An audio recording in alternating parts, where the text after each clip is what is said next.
ನಾಳೆ ಡಿಸೆಂಬರ್ 19 ಶುಕ್ರವಾರ ಅತ್ಯಂತ ಶ್ರೇಷ್ಠ ಹಾಗೂ ಶಕ್ತಿಶಾಲಿಯಾದ ಮಾರ್ಗಶಿರ ಮಾಸ ಕೃಷ್ಣ ಪಕ್ಷದ ಅಮಾವಾಸ್ಯೆಯನ್ನು ಆಚರಿಸಲಾಗುತ್ತಿದ್ದು, ಈ ಅಮಾವಾಸ್ಯೆಯನ್ನು ಎಳ್ಳು ಅಮಾವಾಸ್ಯೆ ಎಂದು ಕರೆಯುತ್ತಾರೆ. ಇದರ ಜೊತೆಯಲ್ಲಿ ಶುಕ್ರವಾರದಂದು ಬಂದಿರುವ ಈ ಅಮಾವಾಸ್ಯೆ ತಿಥಿಯನ್ನು ಶುಕ್ರ ಅಮಾವಾಸ್ಯೆ ಎಂದು ಕರೆಯಲಾಗುತ್ತದೆ.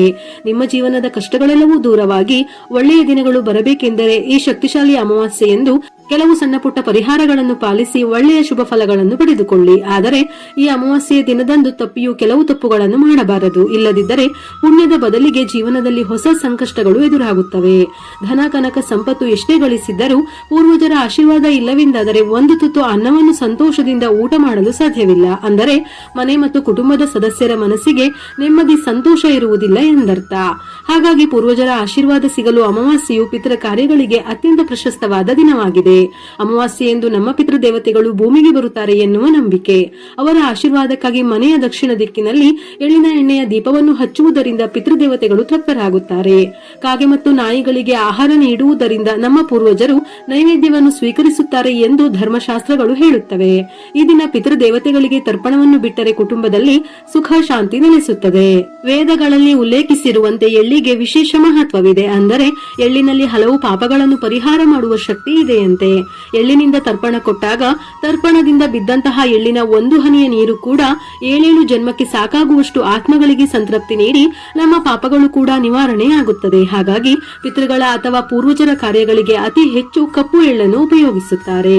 ಸಾಮಾನ್ಯವಾಗಿ ಅಮಾವಾಸ್ಯೆಯ ದಿನದಂದು ಸ್ನಾನವನ್ನು ಮಾಡಿ ಪಿತೃಗಳ ಹೆಸರಲ್ಲಿ ದಾನ ಕೊಡುವುದು, ಪಿತೃತರ್ಪಣ ಕೊಡುವುದು, ಪಿಂಡದಾನ ಮಾಡುವುದು ನಮ್ಮ ಸಂಪ್ರದಾಯದಲ್ಲಿದೆ. ಇದರಿಂದ ನಾವು ಪಿತೃದೋಷದಿಂದ ಮುಕ್ತರಾಗುತ್ತೇವೆ ಎಂದು ಪುರಾಣಗಳಲ್ಲಿ ಉಲ್ಲೇಖವಿದೆ.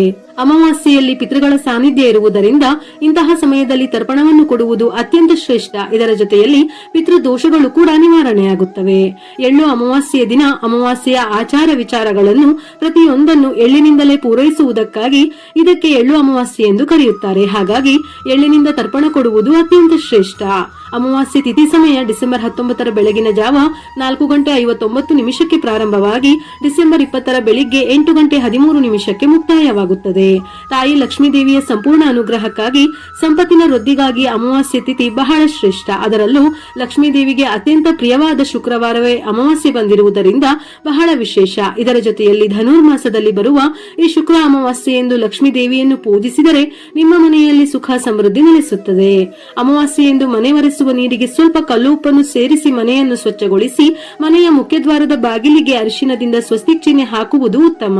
ಮಾರ್ಗಶಿರ ಅಮಾವಾಸ್ಯೆಯನ್ನು ಪವಿತ್ರ ಸ್ನಾನಕ್ಕೆ ವಿಶೇಷವೆಂದು ಹೇಳುತ್ತಾರೆ. ಈ ದಿನ ಕೆಲವು ವಿಶೇಷ ವಸ್ತುಗಳನ್ನು ನೀರಿನಲ್ಲಿ ಬೆರೆಸಿ ಸ್ನಾನ ಮಾಡುವುದರಿಂದ ಅದೃಷ್ಟವು ಪ್ರಾಪ್ತಿಯಾಗುತ್ತದೆ. ಮಹಾಲಕ್ಷ್ಮಿಯ ಆಶೀರ್ವಾದದ ಜೊತೆಗೆ ಜೀವನದಲ್ಲಿ ಸಂಪತ್ತು ಸಂತೋಷ ನೆಲೆಸುತ್ತದೆ. ಈ ಅಮಾವಾಸ್ಯೆಯ ದಿನ ನದಿ ಅಥವಾ ಕೊಳದಲ್ಲಿ ಸ್ನಾನ ಮಾಡುವುದು ತುಂಬಾ ಶ್ರೇಷ್ಠ. ಆದರೆ ಎಲ್ಲರಿಗೂ ಇದು ಸಾಧ್ಯವಿಲ್ಲದ ಕಾರಣ ಸ್ನಾನ ಮಾಡುವ ನೀರಿಗೆ ಶುದ್ಧ ಗಂಗಾಜಲವನ್ನು ಸೇರಿಸಿ ಇದರ ಜೊತೆಯಲ್ಲಿ ಏಲಕ್ಕಿ, ಕೇಸರಿ ಸೇರಿಸಿ ಮನೆಯಲ್ಲಿ ಸ್ನಾನ ಮಾಡಬಹುದು. ಇದರಿಂದ ಕೆಟ್ಟ ಸಮಯಗಳು ಬೇಗನೆ ಹಾದು ಹೋಗುತ್ತವೆ. ಸಂಕಟಗಳಿಂದ ಮುಕ್ತಿ ದೊರೆತು ಅರ್ಧಕ್ಕೆ ನಿಂತು ಹೋದ ಕೆಲಸಗಳು ಮತ್ತೆ ಆರಂಭವಾಗುತ್ತದೆ. ಹಣ ಏಳಿಗೆಯಾಗಿ ಸಂಪತ್ತು ವೃದ್ಧಿಯಾಗಲು ನಾಳೆಯ ದಿನ ಅಮಾವಾಸ್ಯೆ ಎಂದು ನೀರಿನಲ್ಲಿ ಸ್ವಲ್ಪ ಕಪ್ಪು ಎಳ್ಳು ಸೇರಿಸಿ ಸ್ನಾನ ಮಾಡಿದರೆ ತಾಯಿ ಲಕ್ಷ್ಮಿಯು ಪ್ರಸನ್ನಳಾಗಿ ಮನೆಯಲ್ಲಿ ಹಣ, ಆಹಾರದ ಕೊರತೆ ಬಾರದಂತೆ ರಕ್ಷಣೆ ನೀಡುತ್ತಾಳೆ. ಆರ್ಥಿಕ ಸ್ಥಿತಿ ಸುಧಾರಿಸಿ ಮನೆಯಲ್ಲಿ ಸಮೃದ್ಧಿ ನೆಲೆಸುತ್ತದೆ. ಇದರ ಜೊತೆಯಲ್ಲಿ ಪಿತೃಗಳ ಆಶೀರ್ವಾದವು ಲಭಿಸುತ್ತದೆ. ಜಾತಕದಲ್ಲಿ ಚಂದ್ರದೋಷ ಇರುವವರು ಮಾರ್ಗಶಿರ ಅಮಾವಾಸ್ಯೆಯ ದಿನದಂದು ನೀರಿನಲ್ಲಿ ಹಾಲು ಅಥವಾ ಬಿಳಿ ಚಂದನವನ್ನು ಬೆರೆಸಿ ಸ್ನಾನ ಮಾಡಬೇಕು. ಇದರಿಂದ ಮಾನಸಿಕ ನೆಮ್ಮದಿ, ದೈಹಿಕ ಶಕ್ತಿಯ ಜೊತೆ ದೀರ್ಘಾಯುಷ್ಯ ಪ್ರಾಪ್ತಿಯಾಗುತ್ತದೆ.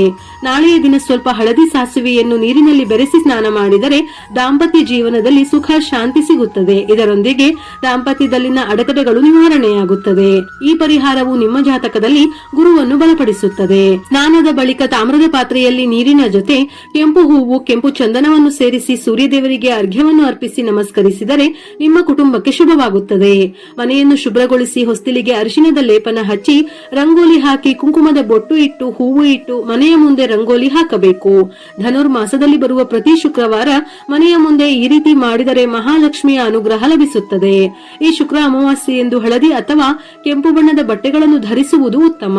ಲಕ್ಷ್ಮೀ ದೇವಿಯನ್ನು ಪೂಜಿಸುವ ಮಹಿಳೆಯರು ಪಾದಗಳಿಗೆ ಅರಿಶಿನ ಹಚ್ಚಿ ಹಣೆಗೆ ಕುಂಕುಮ ಇಟ್ಟು ಕೆಂಪು ಕಪ್ಪು ಬಣ್ಣದ ಗಾಜಿನ ಬಳೆಗಳನ್ನು ಧರಿಸಿ ಪೂಜೆ ಮಾಡಿದರೆ ಶ್ರೇಷ್ಠ. ಈ ಅಮಾವಾಸ್ಯೆಯಂದು ಲಕ್ಷ್ಮೀ ದೇವಿಯ ಜೊತೆಗೆ ವೆಂಕಟೇಶ್ವರ ಸ್ವಾಮಿಯನ್ನು ಪೂಜಿಸಿದರೆ ಇನ್ನೂ ಹೆಚ್ಚಿನ ಫಲ ದೊರೆಯುತ್ತದೆ. ಯಾಕೆಂದರೆ ಧನುರ್ಮಾಸವು ವಿಷ್ಣುವಿನ ಆರಾಧನೆಗೆ ಅತ್ಯಂತ ಶ್ರೇಷ್ಠವಾದ ಸಮಯವಾಗಿದ್ದು, ಲಕ್ಷ್ಮೀ ದೇವಿಗೆ ಗುಲಾಬಿ ಹೂವುಗಳಿಂದ ಮತ್ತು ವಿಷ್ಣುಮೂರ್ತಿಗೆ ತುಳಸಿ ದಳಗಳನ್ನು ಅರ್ಪಿಸಿ ದೇವರ ಮನೆಯಲ್ಲಿ ಅಕ್ಕಿ ಹಿಟ್ಟಿನಿಂದ ಮಾಡಿದ 2 ದೀಪಗಳನ್ನು ಹಚ್ಚಬೇಕು. ಧನುರ್ಮಾಸದಲ್ಲಿ ಹಿಟ್ಟಿನ ದೀಪಗಳನ್ನು ಹಚ್ಚಿ ಪೂಜಿಸಿದರೆ ದುಪ್ಪಟ್ಟು ಪುಣ್ಯಫಲ ಲಭಿಸಿ ಕಷ್ಟಗಳೆಲ್ಲವೂ ತಕ್ಷಣವೇ ದೂರವಾಗುತ್ತವೆ. ಲಕ್ಷ್ಮೀ ದೇವಿಗೆ ನೈವೇದ್ಯವಾಗಿ ಹಾಲಿನಿಂದ ಮಾಡಿದ ಪರಮಾನ್ನ ಅಥವಾ ಪೊಂಗಲ್ ಅರ್ಪಿಸಬೇಕು. ವಿಶೇಷವಾಗಿ ಈ ಶುಕ್ರವಾರ ಮನೆಯಲ್ಲಿ ಹಾಲನ್ನು ಉಕ್ಕಿಸಿ ಆ ಹಾಲಿನಿಂದ ನೈವೇದ್ಯ ತಯಾರಿಸಿದರೆ ಲಕ್ಷ್ಮೀ ದೇವಿಯ ಕೃಪಾ ಕಟಾಕ್ಷ ನಿಮ್ಮ ಮನೆಯ ಮೇಲಿರುತ್ತದೆ. ಶುಕ್ರವಾರವು ಮಹಾಲಕ್ಷ್ಮಿಗೆ ಅತ್ಯಂತ ಪ್ರಿಯವಾದ ದಿನವಾದ್ದರಿಂದ ಈ ಆಚರಣೆ ಹೆಚ್ಚು ಫಲಪ್ರದ. ಪೂಜೆಯ ಸಮಯದಲ್ಲಿ ಓಂ ಶ್ರೀ ಮಹಾಲಕ್ಷ್ಮೀ ದೇವಿಯೈ ನಮಃ ಮತ್ತು ಓಂ ನಮೋ ಭಗವತೆ ವಾಸುದೇವಾಯ ಎಂಬ ಮಂತ್ರಗಳನ್ನು 21 ಬಾರಿ ಜಪಿಸಬೇಕು. ಈ ಮಂತ್ರಗಳನ್ನು ಜಪಿಸಿದರೆ ನಿಮ್ಮ ಜಾತಕದಲ್ಲಿರುವ ದೌರ್ಭಾಗ್ಯ ದೂರವಾಗಿ ಅದೃಷ್ಟ ಒಲಿಯುತ್ತದೆ. ಮನೆಯಲ್ಲಿ ಲಕ್ಷ್ಮೀ ನಾರಾಯಣರನ್ನು ಪೂಜಿಸುವುದರ ಜೊತೆಗೆ ತುಳಸಿ ಕಟ್ಟೆಯನ್ನು ಭಕ್ತಿಯಿಂದ ಪೂಜಿಸಬೇಕು. ಅಮಾವಾಸ್ಯೆಯ ದಿನ ತುಳಸಿ ಕಟ್ಟೆಯ ಬಳಿ ದೀಪ ಹಚ್ಚಿ ನಮಸ್ಕರಿಸಿದರೆ ಎಂತಹ ಆಸೆಗಳಿದ್ದರೂ ತಕ್ಷಣವೇ ಈಡೇರುತ್ತದೆ. ಮುಖ್ಯವಾಗಿ ಈ ದಿನದಂದು ನಿಮ್ಮ ಮನೆಗೆ ಬೂದುಗುಂಬಳಕಾಯಿಯನ್ನು ಕಟ್ಟುವುದು ಎಲ್ಲಾ ರೀತಿಯ ದೃಷ್ಟಿ ನಿವಾರಣೆಗೆ ಬಹಳ ಒಳ್ಳೆಯದು. ಬೂದುಗುಂಬಳಕಾಯಿಗೆ ಅರಿಶಿನ ಕುಂಕುಮ ಹಚ್ಚಿ ಮನೆ ಬಾಗಿಲಿಗೆ ಕಟ್ಟಿ ಸಾಂಬ್ರಾಣಿ ಧೂಪ ಹಾಕಿದರೆ ದೃಷ್ಟಿ ದೋಷಗಳೆಲ್ಲವೂ ದೂರವಾಗುತ್ತವೆ. ಬೂದುಗುಂಬಳಕಾಯಿ ಕಟ್ಟಲು ಸಾಧ್ಯವಾಗದವರು ಕೆಂಪು ಬಟ್ಟೆಯಲ್ಲಿ ಕಲ್ಲು ಉಪ್ಪನ್ನು ಕಟ್ಟಿ ಮನೆ ಬಾಗಿಲಿಗೆ ನೇತು ಹಾಕಬೇಕು. ಇದರಿಂದ ಮನೆಯಲ್ಲಿರುವ ನಕಾರಾತ್ಮಕ ಶಕ್ತಿ ದೂರವಾಗಿ ಆರ್ಥಿಕವಾಗಿ ಅಭಿವೃದ್ಧಿ ಉಂಟಾಗುತ್ತದೆ. ಮಕ್ಕಳ ದೃಷ್ಟಿ ದೋಷ, ಅನಾರೋಗ್ಯ ಸಮಸ್ಯೆಗಳ ನಿವಾರಣೆಗಾಗಿ ಅಮಾವಾಸ್ಯೆಯೆಂದು ಕಲ್ಲು ಉಪ್ಪಿನಿಂದ ದೃಷ್ಟಿ ತೆಗೆಯುವುದು ಒಳ್ಳೆಯದು.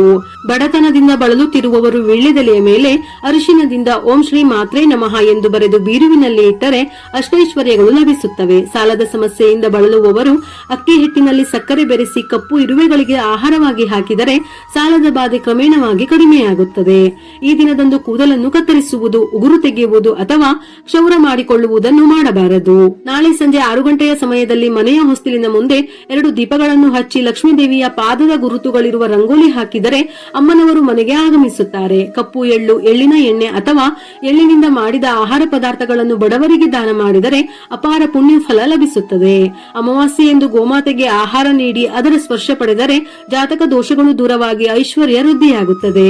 ಅಮಾವಾಸ್ಯೆಯ ದಿನ ಯಾರಿಗೂ ಸಾಲ ನೀಡಬಾರದು, ಯಾರಿಂದಲೂ ಸಾಲ ಪಡೆಯಬಾರದು, ಮಾಂಸಾಹಾರ ಸೇವಿಸಬಾರದು, ಹಗಲು ಹೊತ್ತು ನಿದ್ರಿಸಬಾರದು. ದಂಪತಿಗಳು ಬ್ರಹ್ಮಚರ್ಯ ಪಾಲಿಸಬೇಕು. ಹೊಸ ಬಟ್ಟೆಗಳನ್ನು ಖರೀದಿಸುವುದು, ದೂರ ಪ್ರಯಾಣ ಮಾಡುವುದು ಮತ್ತು ಯಾವುದೇ ಶುಭ ಕಾರ್ಯಗಳನ್ನು ಮಾಡುವುದು ನಿಷಿದ್ಧ. ಕಬ್ಬಿಣದ ವಸ್ತುಗಳು, ಹೊಸ ಪೊರಕೆ, ಅಕ್ಕಿ ಮತ್ತು ಗೋಧಿಯನ್ನು ಈ ದಿನ ಖರೀದಿಸಬಾರದು, ಏಕೆಂದರೆ ಇದರಿಂದ ಹಣದ ಉಳಿತಾಯವಾಗುವುದಿಲ್ಲ. ಹರಿತವಾದ ವಸ್ತುಗಳು, ಚರ್ಮದ ಪಾದರಕ್ಷೆ ಅಥವಾ ಬ್ಯಾಗ್ಗಳನ್ನು ಖರೀದಿಸುವುದರಿಂದ ಕುಟುಂಬದಲ್ಲಿ ಕಲಹಗಳು ಉಂಟಾಗುವುದು. ನಿಮ್ಮ ಮನೆಯಲ್ಲಿ ದಕ್ಷಿಣಾವರ್ತಿ ಶಂಖವಿದ್ದರೆ ಈ ದಿನ ಅದನ್ನು ಊದುವುದರಿಂದ ಧನಾತ್ಮಕ ಶಕ್ತಿ ಹೆಚ್ಚುತ್ತದೆ. ರಾಹುಕೇತು ಮತ್ತು ಶನಿದೋಷ ಇರುವವರು ಅಮಾವಾಸ್ಯೆಯೆಂದು ಕಪ್ಪು ಎಳ್ಳನ್ನು ದಾನ ಮಾಡುವುದು ಒಳ್ಳೆಯದು. ಮೇಲೆ ಹೇಳಿರುವ ಪರಿಹಾರಗಳನ್ನು ಮಾಡಲು ಸಾಧ್ಯವಿಲ್ಲವೆಂದಾದರೆ ಈ ದಿನ ಸ್ನಾನದ ನೀರಿಗೆ ಎಳ್ಳನ್ನು ಸೇರಿಸಿ ಸ್ನಾನ ಮಾಡಿ ನಂತರ ದೇವರಿಗೆ ತುಪ್ಪದ ದೀಪ ಅಥವಾ ಎಳ್ಳಿನ ಎಣ್ಣೆಯ ದೀಪವನ್ನು ಹಚ್ಚಿ ಮೇಲೆ ಹೇಳಿದ ಪರಿಹಾರಗಳಲ್ಲಿ ಒಂದಾದರೂ ಮಾಡಿ ಪ್ರಾರ್ಥಿಸಿದರೂ ಪೂರ್ವಜರ ಆತ್ಮಕ್ಕೆ ಶಾಂತಿ ಸಿಗುವುದರ ಜೊತೆಗೆ ತಾಯಿ ಲಕ್ಷ್ಮಿಯ ಆಶೀರ್ವಾದದಿಂದ ಮನೆಯಲ್ಲಿ ಸುಖ, ಸಂತೋಷ, ನೆಮ್ಮದಿ ನೆಲೆಸುತ್ತದೆ. ವಿಡಿಯೋ ಇಷ್ಟ ಆಗಿದ್ದಲ್ಲಿ ಮರೆಯದೆ ಲೈಕ್ ಕೊಟ್ಟು ನಿಮ್ಮವರೆಗೆ ಶೇರ್ ಮಾಡಿ. ಇದೇ ರೀತಿಯ ಮನಮುಟ್ಟುವ ಉಪಯುಕ್ತ ಮಾಹಿತಿಗಳಿಗಾಗಿ ಮತ್ತೆ ಭೇಟಿಯಾಗೋಣ.